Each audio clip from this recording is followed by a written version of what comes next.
une production Noyau Studio.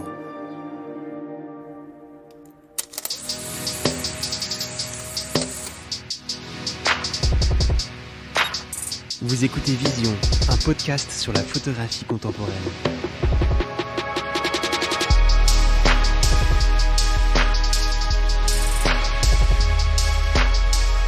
Avant de se plonger dans ce podcast, j'aimerais vous parler du partenariat que l'on a mis en place avec MPB, qui est la plus grande plateforme en ligne au monde pour acheter, vendre et échanger du matériel photo et vidéo d'occasion. C'est aussi et surtout le moyen le plus sûr et responsable de le faire. Chaque article est vérifié, approuvé par un spécialiste avant d'être mis en vente sur le site et accompagné par une garantie de 6 mois à l'achat.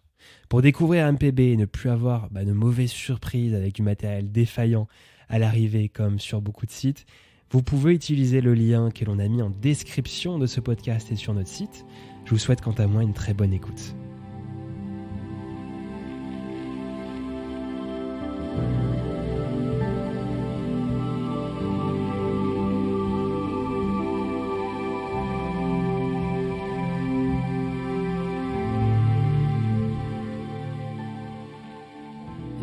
Que j'ai choisi, qui est ce portrait vertical dans la série Île de la Saudade, mais sur son chapitre consacré à la zone ouest de Rio de Janeiro, qui est ce jeune homme en fait. Je photographie assis sur un canapé avec un drapé rouge assez élégant je trouve, et il est chez lui, il est chez ses parents. Elle est assez représentative du processus, de la méthodologie de travail que j'ai pu avoir pendant toute cette longue série étalée sur 8-9 ans. En fait, concrètement, j'ai travaillé sur un territoire bien précis, la zone ouest de Rio de Janeiro. Donc cette zone ouest est vraiment très très grande, très étendue. Elle est divisée en plusieurs quartiers qui font tous partie de la ville de Rio. Et le quartier en question s'appelle Bangu.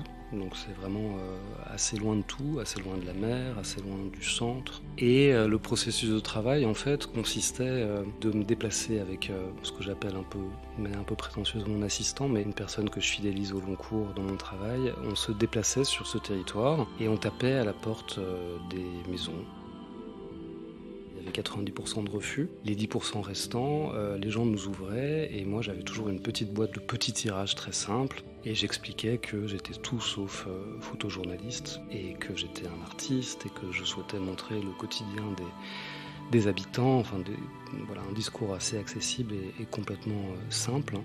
Et ce jour-là, j'ai vu par une fenêtre en fait cette lumière. Il y avait peu de lumière en fait, donc il y a cette espèce de semi-pénombre avec ce drapé, avec cette couleur, avec ce mur cyan un peu vert derrière. Et ça m'a beaucoup intéressé. On a tapé à la porte, on a commencé à parler aux parents de ce jeune homme qui s'appelle Antonio, qui à l'époque de la photo, qui date de 2016 ou 2017, a une petite quarantaine d'années. Et moi, je me suis naturellement adressé aux parents, je leur ai expliqué tout ce que je viens de dire.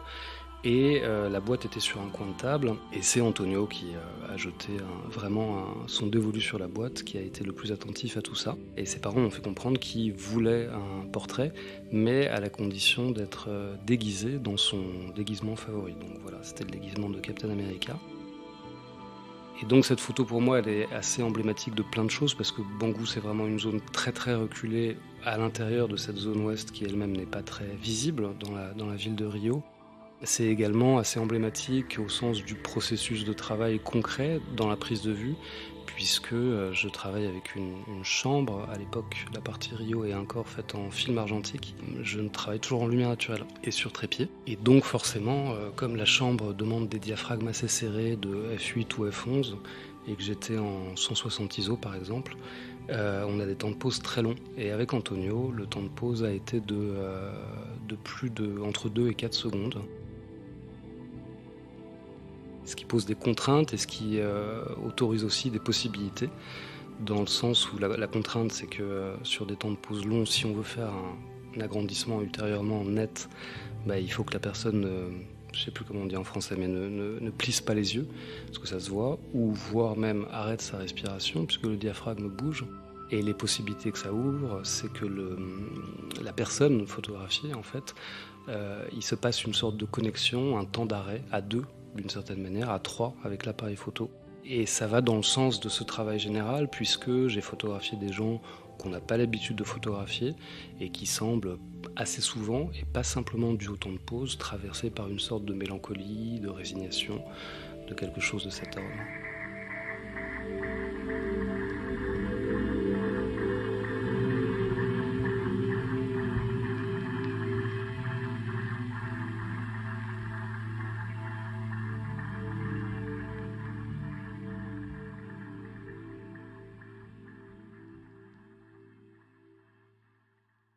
Je m'appelle Vincent Catala, je suis photographe, membre de l'agence Vue, et j'exerce ce métier depuis une quinzaine d'années. Ça fait un peu plus de 10 ans que j'habite au Brésil, exclusivement, et je suis arrivé à la photographie un peu sur le tard, parce que j'avais fait d'autres métiers avant. Notamment, j'avais été journaliste dans la presse écrite. Ça m'avait pas plu. À l'époque, j'étais déjà habité par l'idée de raconter des histoires, mais il se trouve que ce format-là, enfin les formats que j'ai eu l'occasion de tester, me plaisaient pas, m'emballaient pas. Et donc ensuite, il y a eu une période de vide absolu où j'ai fait plein de petits métiers. J'ai ouvert des portes de garage dans des hôtels, j'ai fait de la restauration, diverses choses. Et je suis venu à la photo complètement par hasard en 2007. Ça faisait très très longtemps que j'avais envie justement de raconter des histoires par l'image fixe, par la photographie. J'ai mis beaucoup de temps à aller dans ce sens, non pas vraiment à l'assumer, mais en tout cas à le formaliser clairement dans ma tête. Mais ça faisait très longtemps, et par exemple l'expérience journalistique de presse écrite faisait déjà partie de cette envie, mais elle était traduite de manière erronée. C'est un peu plus tard que j'ai, par échec successif quelque part, ou par tentative successive, que je suis devenu photographe.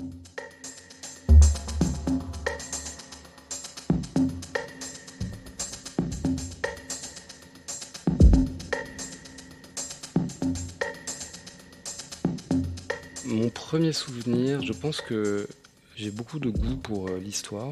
Et mon premier souvenir lié à la photographie, ça remonte à mon enfance. À mon avis, je devais avoir, je sais pas, 6 ans dans ces eaux-là. Et en fait, mon père, qui m'a eu assez tard, avait un ami qui était médecin itinérant et qui avait une petite maison dans le sud de la France qui nous prêtait. Comme mes parents étaient professeurs, on avait des grandes vacances immenses. Et cet ami de mon père nous prêtait sa maison dans le sud. Et il était encore un peu plus âgé que mon père. Et donc, il avait été... c'était un ancien résistant FTP. Il avait été fait prisonnier pendant l'occupation, à la fin de l'occupation, et envoyé dans un camp pas un camp de la mort, mais un camp de concentration en Allemagne. Et je pense, comme beaucoup de gens de cette génération-là, il avait été complètement traumatisé, marqué évidemment. Et il avait dans sa bibliothèque des montagnes de bouquins historiques sur cette période et sur notamment les Allemands, les tortionnaires nazis, enfin des trucs qui n'étaient pas très très gais, mais qui pour moi, enfant, me fascinaient, mais me hantaient en fait, parce que je regardais les photos, je comprenais que les personnages étaient épouvantables, que c'était des monstres. Et je me rappelle que j'isolais leur visage entre le pouce et l'index, et je regardais leurs yeux. Et ça me faisait horriblement peur, parce que je me disais, voilà, c'est une image, elle est quelque part inoffensive, et pourtant leur monstruosité me saute à la gueule. Et ça me marquait énormément, et peut-être que c'est le premier rapport à la photographie en noir et blanc avec un grain énorme.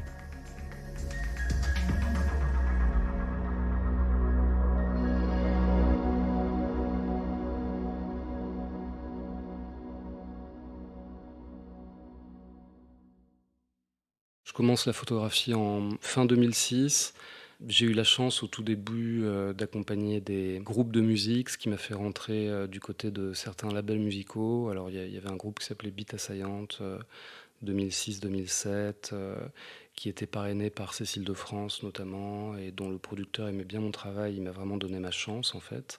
De la même manière, au tout début, il y avait des agences de comédiens qui m'ont aidé à pratiquer le portrait, la lumière naturelle. Assez curieusement, je suis passé par la presse, par les commandes éditoriales, mais beaucoup plus tard, une fois installé au Brésil. Au début, en fait, ce qui a été vraiment décisif, ça a été... j'ai réussi à mettre le pied dans des collaborations et des commandes liées à l'urbanisme public.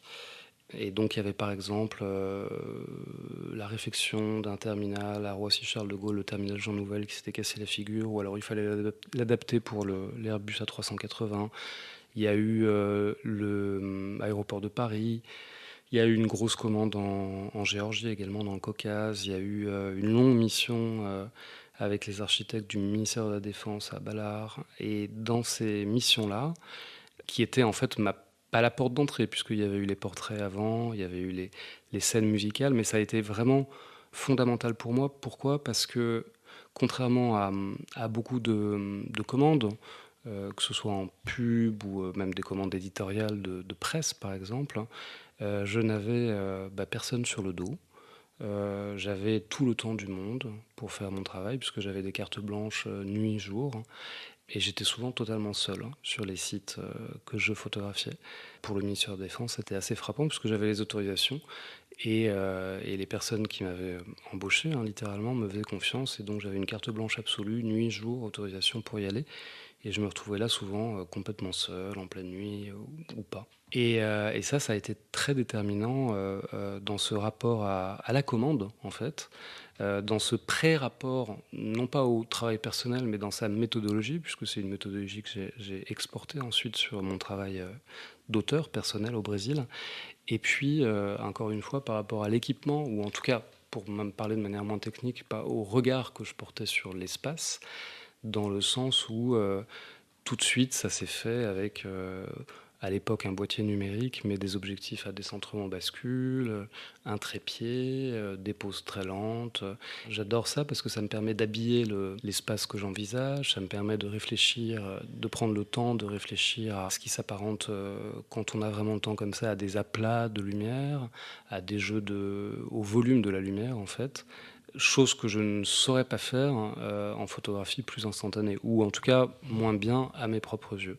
Donc ces premières commandes liées à l'espace citoyen, puisque chaque fois il s'agissait d'urbanisme public, à l'usage futur du citoyen dans cet espace, ou alors d'une institution, ont été déterminantes pour la suite.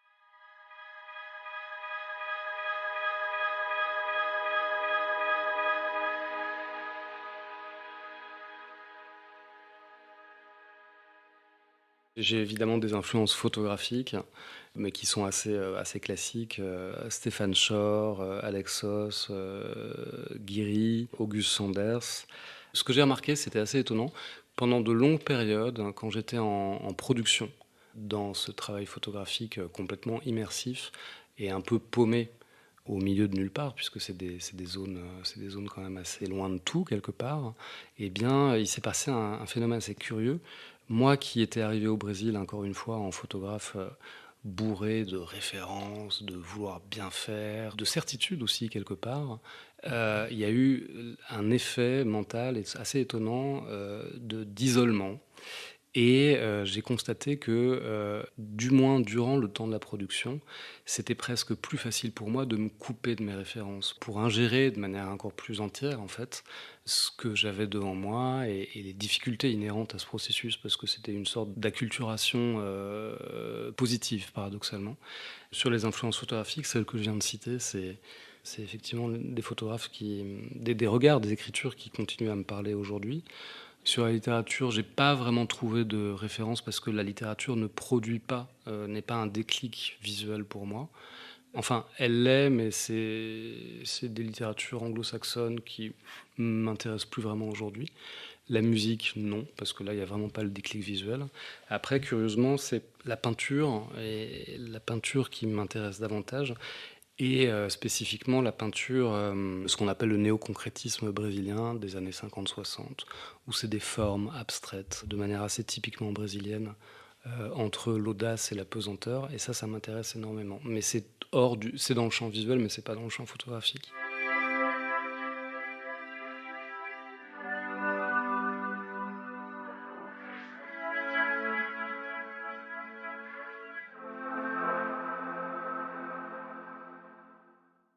Je suis arrivé au Brésil en deux temps. Le premier, c'est 2008, donc assez peu de temps après avoir commencé le métier de photographe réellement. Et j'ai un ami qui faisait des documentaires pour la télévision, pour Capa notamment. et qui commençait à bien connaître le Brésil, dont la femme était brésilienne, et il m'a dit: «Écoute, si tu veux, viens, moi j'ai besoin de photos et puis, je te défraie en partie, c'est le Brésil», et à cette époque-là, ça aurait pu être, beaucoup d'autres destinations, et donc j'arrive au Brésil. Ça a été une expérience très, très forte, dans différents endroits du Brésil, à Rio un tout petit peu, mais surtout, en Amazonie, dans le nord, hein, dans l'état du Pará, sur un affluent du fleuve Amazone qui s'appelle le Rio Xingu, et vraiment coupé de tout, dans une expérience très intense. Et donc ce qui se passe à ce moment-là, c'est que, je ne connais rien au Brésil, je parle pas du tout le portugais, et j'ai l'impression, d'être, en voyage, soit dans les profondeurs de la Terre, soit dans le cosmos, mais avec un énorme scaphandre sur la tête. Et c'est absolument, c'est une sensation de liberté immense. Il s'est passé beaucoup d'épisodes un peu, incongrus quelque part pendant cette, première période, puisqu'il y a eu, cette ville qui s'appelle Altamira, qui est, sur le Rio Xingu, qui est une sorte de Far West, brésilien, qui est assez compliqué. C'est la première fois que je me suis fait braquer d'ailleurs, à la machette, au Brésil, hein, ce qui m'est pas arrivé souvent après, heureusement. Et il y a eu également, un passage à Belém, où, pour des raisons assez, enfin, que j'ignore, mais il y a beaucoup de personnes de petite taille à Belém, et donc j'ai passé du temps avec, des joueurs de football professionnels de nains, en fait, qui s'appellent Os Gigantes do Norte. Ça a été mon premier portfolio dans SoFoot que j'ai ramené à l'époque. Et il y a eu Rio, bien sûr, et surtout, les routes ont fini par diverger avec cet ami qui faisait des documentaires pour la télévision. Et puis je me suis retrouvé tout seul à Rio, et j'ai sollicité à un moment, l'aide, d'un journal, Folha de São Paulo, mais qui à l'époque avait encore une base à Rio, ce qui n'est plus le cas aujourd'hui. Et donc j'ai été mis en je parlais toujours pas portugais, j'ai été mis en contact avec la seule journaliste qui parlait anglais, et on est tombé follement amoureux, et ça a été une histoire, décisive, où je suis tombé amoureux du pays et je suis tombé amoureux de cette femme, hein.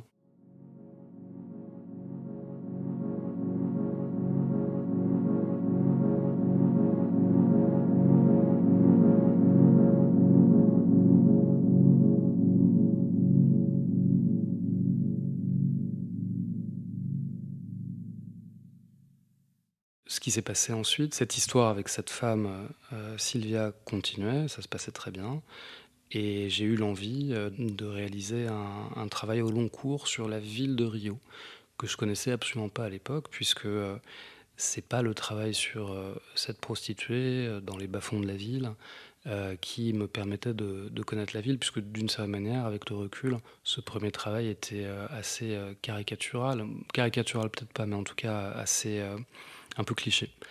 Et c'est le regard qu'on a fréquemment sur le Brésil et sur Rio. Et donc en 2013, je m'installe, vraiment, sur un coup de tête, en fait, et en même temps, bizarrement, de manière très, très construite, à Rio, que je ne connais pas. Donc je lâche tout. Il y a encore les photos de ça, de mon arrivée à l'aéroport, de Galeão à Rio de Janeiro. À partir de là, il y a une sorte de malentendu qui devient, une nouvelle étape de création quelque part, qui devient décisif. Dans le sens où, moi je connaissais pas encore très bien la ville, et Sylvia, et à l'époque à Rio, on est à quelques mois des Jeux olympiques de football de 2014. Il y a eu les Journées mondiales de la jeunesse à cette époque-là, ils ont fait tout un foin avec ça notamment. Et ce que je veux dire, c'est qu'il y a des travaux colossaux dans toute la ville. Et Sylvia, j'ai pas prêté attention à cette information, travaille dans la zone ouest de Rio de Janeiro, autant dire à environ 50-60 km de Copacabana et de ce qu'on peut connaître classiquement de Rio. C'est dans un secteur qui s'appelle, Jacarepaguá, qui est vraiment complètement au milieu de la zone ouest de Rio. Vraiment, pour être concret, ça ressemble pas du tout aux images que je pouvais avoir, qu'on peut avoir, de l'extérieur de Rio. C'est-à-dire qu'on est loin du littoral, on est très loin de tout ce qu'on voit, et donc de tout ce qu'on connaît de Rio. Il y a pas de favela, il y a pas de quartiers, ce qu'on appelle au Brésil les quartiers nobles, c'est-à-dire en gros, Ipanema, Copacabana, Santa Teresa, des choses comme ça. C'est pas vraiment urbain, c'est très périurbain, c'est des friches gigantesques, vides. Il faut savoir que la ville de Rio est assez, d'une certaine manière, à l'image du Brésil, puisque c'est très étendu, et il y a une assez faible densité, démographique, puisqu'il y a ces espaces de friches gigantesques. Alors des constructions par-ci, des constructions par-là, tout assez, standardisé et identique. puis des immenses zones de friches, de végétation, de rochers, de parkings sauvages. Absolument pas d'espace public, des véhicules, ça c'est sûr, puisque c'est traversé par des autoroutes, mais absolument personne au milieu. Et j'arrive dans cet espace et je me rappelle, ça a été très compliqué au début parce que j'ai pas de voiture, il n'y a pas vraiment de bus qui desservent cette zone, il y a évidemment pas de métro. Donc je reste à la maison et je passe des heures à regarder par la fenêtre, un peu comme un hamster en cage, hein, en me disant mais comment je vais faire? C'est juste très complexe, c'était un peu déprimant honnêtement. Et on n'avait pas mis de rideau. Et au Brésil, quand on met pas de rideau, on met ce qu'on appelle une sorte de filtre, un plastique collant, qui est très très compliqué à enlever après, qui s'appelle l'insufilm. Ça marche pour les voitures et puis pour les appartements aussi quand on n'a pas des rideaux. Et c'est fait pour calmer la pénétration du soleil en fait dans les pièces. Et donc voilà, je regardais par cette fenêtre et tout est violet, ça a une couleur violette. Donc en fait je regardais l'extérieur, un extérieur complètement étranger quoi, sans savoir quoi faire, avec ce filtre violet permanent. Ça m'a laissé des souvenirs assez vifs. Ce qui s'est passé, c'est que progressivement, j'ai commencé à explorer ce territoire. J'avais, de l'époque de la série sur Jeanne, La nuit tombe, la prostituée du centre de Rio, j'avais gardé le contact d'un assistant qui s'appelle Junior. Et je lui ai dit, est-ce que tu serais d'accord pour que je travaille en fait avec toi sur ce territoire petit à petit. Et donc je commence à photographier ce territoire. Progressivement, comme je commence à avoir des commandes de presse sur le Brésil, identifié comme photographe français au Brésil, ça me fait circuler dans le pays. Je réalise qu'il y a énormément d'espaces similaires dans le Brésil. Et j'ai beaucoup circulé dans une bonne partie du Brésil.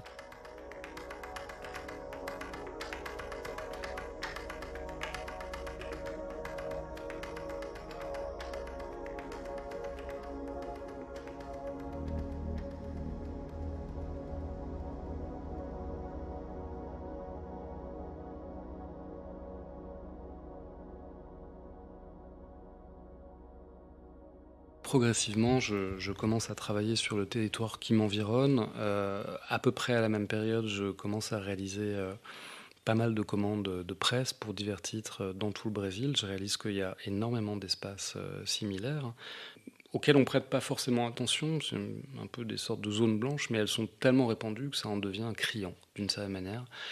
Et donc je réalise que l'endroit où je vis eh bien, est très emblématique en fait, et très très éloigné, c'est presque un privilège en fait, puisqu'il est très éloigné de la vision classique ou de l'expérience classique qu'un étranger en tout cas peut avoir du Brésil.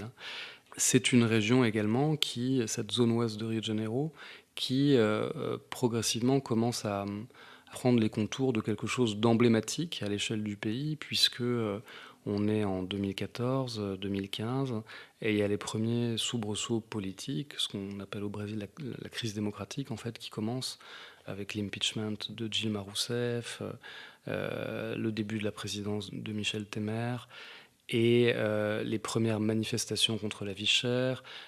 Cette zone-là est complètement, entre guillemets, gangrénée par les évangéliques qui vont faire élire un maire d'extrême droite à Rio de Janeiro. Donc il y a quelque chose qui relève de l'entonnoir, plus que de la métaphore en fait, d'un résumé en taille réduite du Brésil. J'apprendrai d'ailleurs beaucoup plus tard que un certain, il est totalement inconnu au bataillon à l'époque, Jair Bolsonaro a fait toute sa carrière politique dans cette zone ouest de Rio.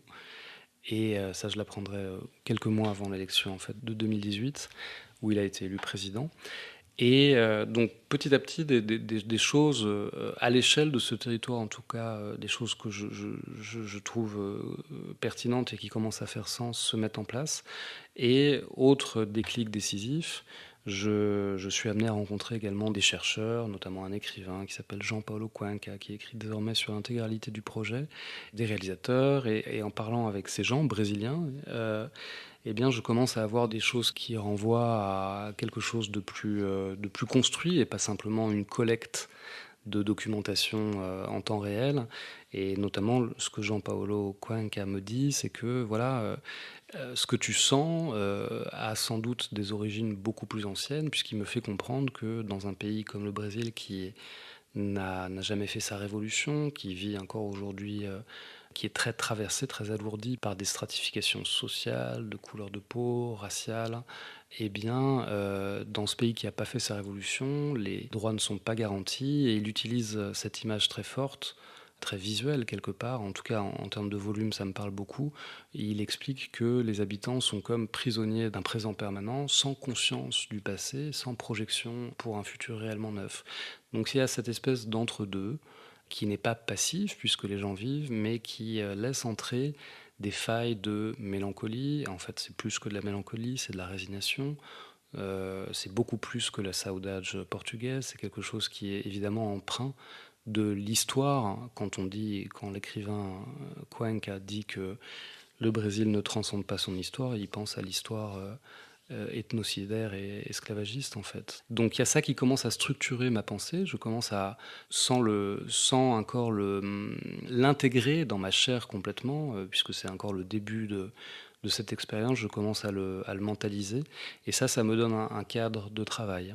Alors je continue dans cette direction jusqu'à estimer que j'ai fini la zone ouest de Rio de Janeiro. Ça, c'est à la veille de l'élection de Jair Bolsonaro en 2018. Et il y a un petit temps mort de quelques mois où je me dis, mais j'ai fait ce travail sur la zone ouest de Rio, c'est un travail sur un territoire. Certes, c'est emblématique peut-être, j'espère, d'un pays, mais peut-être que je peux en faire plus aussi.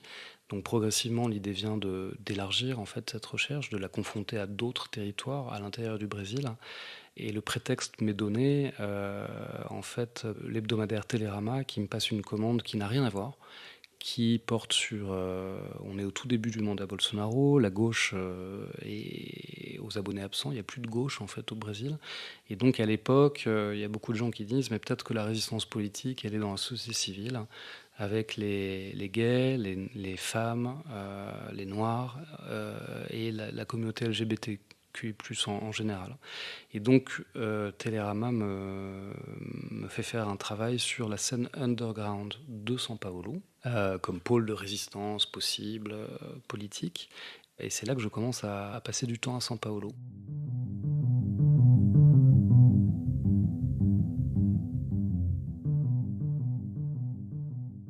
Je décide de déménager, je pars de Rio, je m'installe à São Paulo et je reproduis le même protocole de travail et la même recherche quelque part, non plus dans la zone ouest de Rio, mais dans ce qui s'appelle le Grand São Paulo, qui est une immense périphérie circulaire qui englobe plusieurs quartiers de cette ville gigantesque, en fait, je crois que c'est 18 millions d'habitants en tout. Et c'est le même travail, puisque j'ai mon axe intellectuel quelque part, ou en tout cas mental. Et de la même manière que Junior m'épaulait dans des déplacements quotidiens dans la zone ouest de Rio, eh bien là je suis aidé par Géant, qui est un livreur à moto, ce qu'on appelle un motoboy au Brésil, et avec qui je parcours des distances énormes. Dans tout le Grand São Paulo, cette expérience-là, elle dure 3 ans, elle est traversée par la pandémie, elle est traversée évidemment par le bolsonarisme. Au terme de ce second chapitre, j'ai un ensemble sur la zone ouest de Rio et le Grand São Paulo. Et ça me semble toujours pas suffisant. Il y a quelque chose qui relève de la compréhension, de l'envie d'en savoir plus, qui est toujours actif dans ma tête, qui m'agite toujours un peu. Et je décide de clore en fait tout ce travail par une dernière étape, en passant de ces marges anonymes périphériques du Brésil à la capitale, Brasilia. Et donc c'est là que, notamment dans le cadre d'une résidence artistique avec l'Alliance française à Brasilia, je passe 7 mois de l'année 2022 jusqu'aux élections de octobre-novembre 2022 dans le plan pilote, dans le district fédéral et donc dans la capitale brésilienne.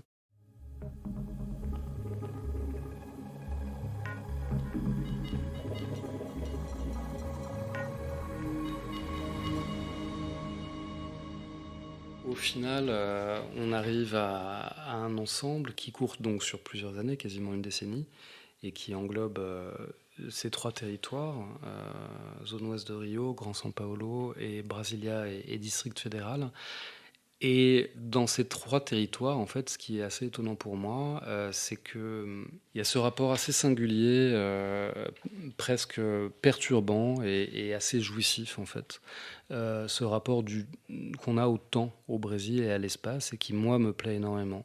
C'est un temps qui est dilué, on n'a pas réellement de prise là-dessus, sans que cet écoulement du temps soit agressif pour autant.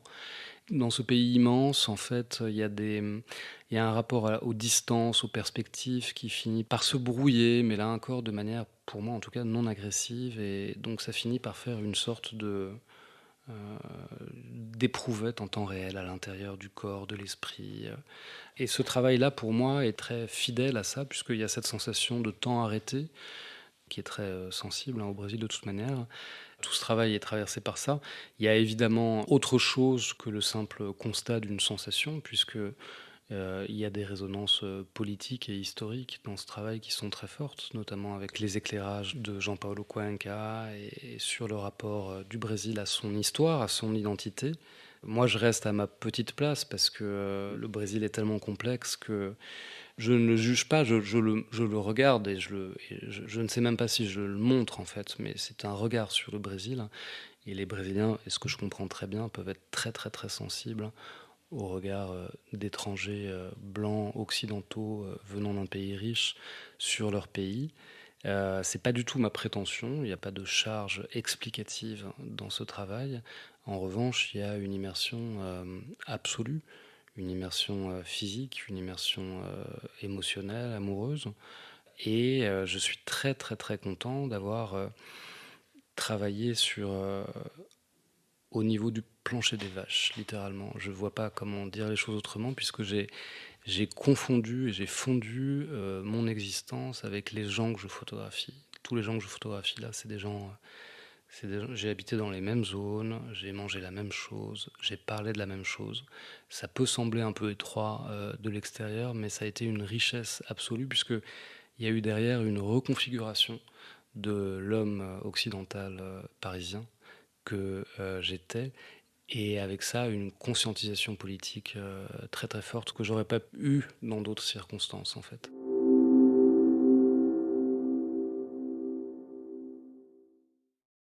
Je ne peux travailler que dans les endroits que j'habite. Je ne sais pas travailler dans des endroits que je n'habite pas.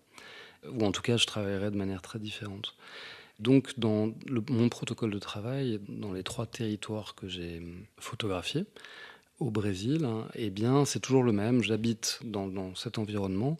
Comme je travaille à la chambre et que ça suppose bah, un corps de boîtier, des optiques assez lourdes, un gros sac à dos, un trépied, à l'époque du film, pas mal de films, enfin bref, eh bien, j'ai besoin d'être mobile. Et le Brésil est un peu compliqué quand même parfois, donc pour être concret, c'est totalement impossible au Brésil de sortir comme ça dans la rue, puisqu'on se fait braquer tout de suite en fait, ou on se fait embêter. Il y a cette dimension qui est quand même assez présente, toujours, hein. Et donc j'ai pris l'habitude au début de faire une sorte de casting, en fait, de rencontrer des gens que je peux fidéliser. Alors on s'entend sur une sorte de forfait, et ça me permet avec le temps, mais parfois très rapidement, en fait, de leur faire exactement comprendre ce que je veux. J'ai toujours été très frappé parce qu'ils ils captaient immédiatement, puisqu'en fait, quelque part, je photographie leur monde, en fait, qui est le mien. Et c'est sur cette espèce d'interconnexion qu'il y a une complicité qui se joue. Et je leur explique ce que je veux faire, et ça se passe comme ça, dans la grande majeure partie des cas, à dos de moto, pour parfois des virées qui consistent à faire 200 km dans la journée. Parfois, c'est 10 heures de marche. Et c'est vraiment, on explore, on explore, on explore. Avec la lenteur, il y a un travail de lumière aussi. Parce que la lenteur me permet d'avoir un travail sur la lumière, en fait. Dans le sens où au moins 2 tiers des endroits de cette série où je suis revenu pour les endroits physiques. Les portraits, c'est une autre méthode, c'est dans la journée même, hein. Mais pour les lieux physiques, il y a des endroits où je suis retourné 7, 8, 9 fois, parce que la lumière peut être très changeante au Brésil, hein. et j'ai besoin de voir, hein, concrètement, si, le soleil de 3h45, un jour un peu couvert est plus intéressant qu'un jour de pluie à 10h12 du matin. Donc il y a et comme c'est des distances énormes, hein, il y a ce temps de repérage, en fait, qui est très important, qui est positif aussi puisqu'il permet d'ingérer encore plus de matière, de se plonger encore plus dans cet espace, de voir des choses qu'on ne voit pas forcément.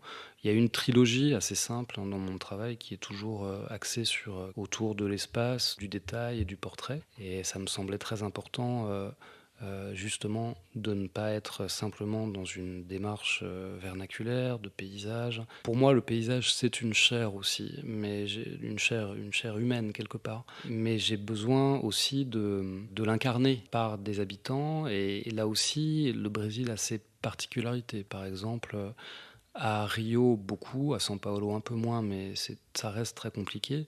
C'est difficile de rentrer chez les gens. En tout cas, dans ces zones-là, c'est-à-dire qu'il y a une méfiance. À Rio, ce sont des endroits qui, paradoxalement, où les gens investissent peu, puis c'est des classes, sans être misérables, sont des classes moyennes pauvres, comme souvent au Brésil, c'est la grande majorité des Brésiliens.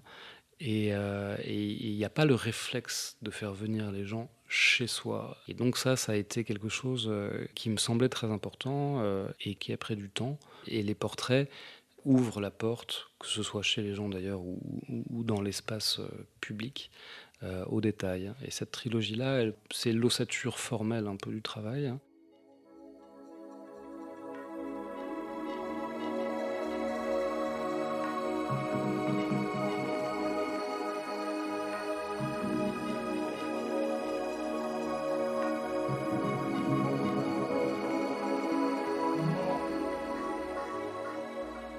Cette image, en fait, elle est extraite du chapitre consacré au Grand São Paulo. Pour être concret, il s'agit de ce qui s'appelle la Via Imigrantes, qui est une des grandes voies d'accès du Grand São Paulo au littoral de l'État de São Paulo. Et donc c'est une grande artère qui va traverser la Serra do Mar, c'est cette espèce d'ensemble de forêt tropicale en fait. Et comme il y a la montagne, la végétation, quand le temps est froid, la fumée monte et l'air marin, il y a cet effet, c'est vrai qu'il rappelle un peu Rio d'ailleurs, cet effet de brume permanente. Il y a des brumes permanentes dans cet endroit-là. Et le lien que je vois dans cette image par rapport à l'ensemble du travail, c'est pas tellement la chromie. Alors c'est l'atmosphère, mais c'est pas l'atmosphère par la couleur, c'est plutôt l'atmosphère par l'échelle. Par exemple, ce pont est absolument gigantesque. Les camions qu'on voit à l'horizon avec leurs remorques rouges sont des camions de 30 mètres, c'est énorme. Et puis tout ça paraît minuscule, on dirait une petite maquette dans un ensemble végétal lui-même colossal, avec un ciel qui doit l'être tout autant. Et là, je retrouve beaucoup de cette sensation physique liée à l'espace brésilien. Cette sensation, je parlais tout à l'heure de faible densité démographique, mais c'est exactement ça. Il y a cette immensité, en fait, qui, moi, d'abord m'attire énormément, ensuite m'apaise sans doute, puisque curieusement, chez moi, ça crée une sensation qui est proche de l'apaisement.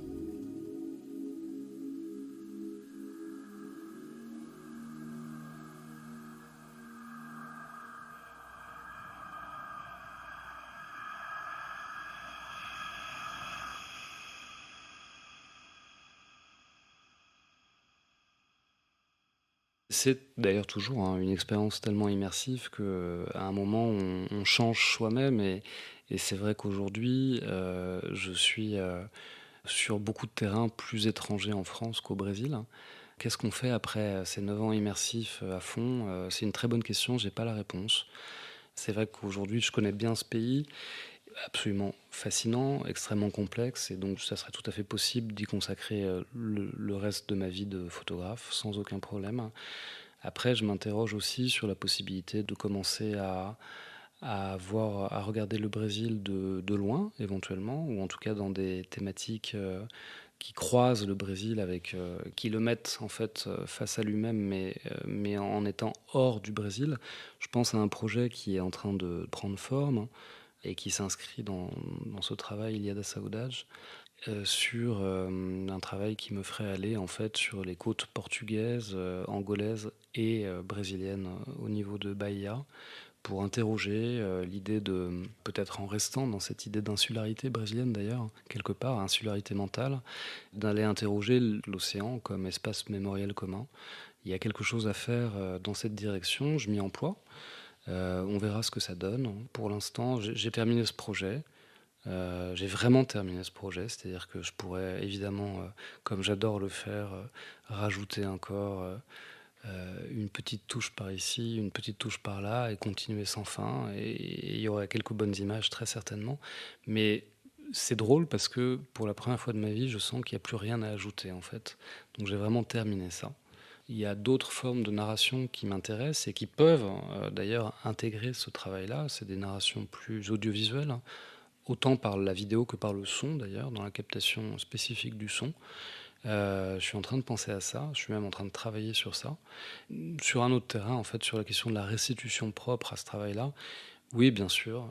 En général, quand je rentre en France, c'est pour donner une forme à cette restitution. Là, le moment est clairement venu pour moi, j'espère pour les autres aussi. Et donc, je cherche classiquement une restitution qui prend la forme d'une monographie, d'un livre et d'une exposition. Pour le livre, ça me semble bien parti, même s'il a encore un peu tôt pour en parler. Et pour l'exposition, je touche du bois.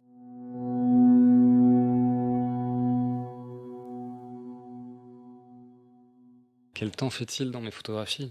Il fait le temps du Brésil, donc il est très changeant. Il est un peu curieux. Puis, au-delà des brumes laiteuses et océaniques de Rio, ou en tout cas de la zone ouest de Rio, au-delà du temps curieusement ensoleillé du Grand São Paulo, alors que São Paulo est connu comme la ville de la bruine, c'est le surnom un des nombreux surnoms de São Paulo, ou alors le ciel perpétuellement bleu et la terre toute rouge de Brasilia. Au-delà de ça, quel temps il fait dans mes photos? Il fait un temps, c'est comme une longue journée de 9 ans.